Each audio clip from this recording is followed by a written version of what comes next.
Mga kabrigada, tiniyak po ni Senate Minority Leader Tito Soto na iimbestigahan nila ng mabuti ang iskandalosong last-minute insertion sa 2025 national budget. Paglilinaw ni Senador Soto, batid niyang may mga tsansang nagkakaroon ng insertion sa budget lalo na kung tama naman ang pagkakadisclose nito.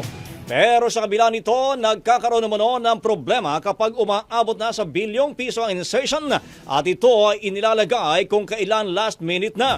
Kaugnay nito, hindi raw ito palalampasin ng senador dahil iskandaloso at sobra-sobra na ang pork barrel na ito.